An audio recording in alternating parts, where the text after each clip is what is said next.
I'd like to run you through a few plants that are quite soft in the winter and that will soon be killed by any big frost that we might get this winter. I mean, I'm going to start with the euphonium.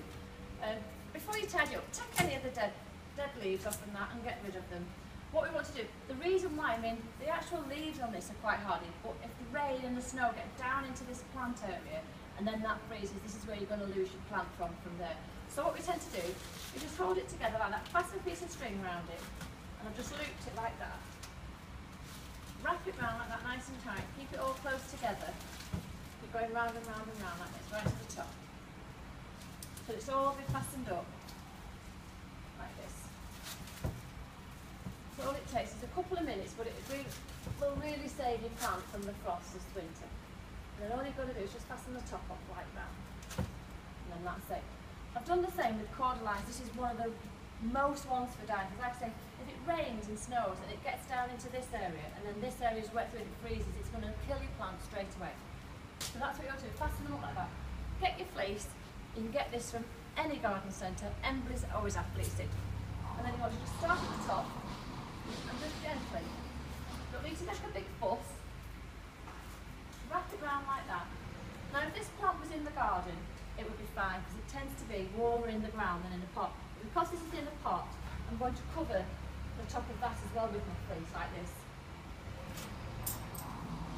You can also just put some composted bark. This is fantastic. Just put a good layer, about a good inch around the top of there, and that will stop you, protect your roots from the frost as well. Or you can just, like I say again, just put a bit of fleece like that.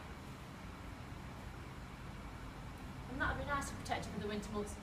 You can take that off, I would have said about end of March. We'll just make sure there's all the frost up, but that will last you, you're not going to lose that plant. This is another little plant that tends to catch a bit of the weather. Anything in pots.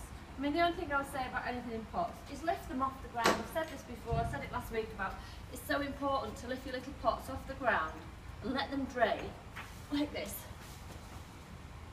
Again, you can put a good covering of bark chips on the top, that'll last as an extra bit of insulation. And then also, you can wrap your pot, because this is the area that freezes, it's not the plant, it's actually the compost and that, and it's your roots that get killed. So that's what, you know, a good few tips to do for overwintering some of your nice plants in the garden. Things that are planted in the garden, your shrubs and plants in the garden, if you can't cover them all over, it's going to be a really bad frost. I mean, -5, and a lot of your shrubs in the garden will be fine, but anything colder than -5, chuck a good bit of bark chips down. Just put that extra bit of covering on your compost and it acts like a little insulation blanket. And they should keep you overwintering that. And then, like I say, it also encourages wildlife in your garden, all your spiders and such like, so you're looking after the insects as well. So keep everything covered up for winter.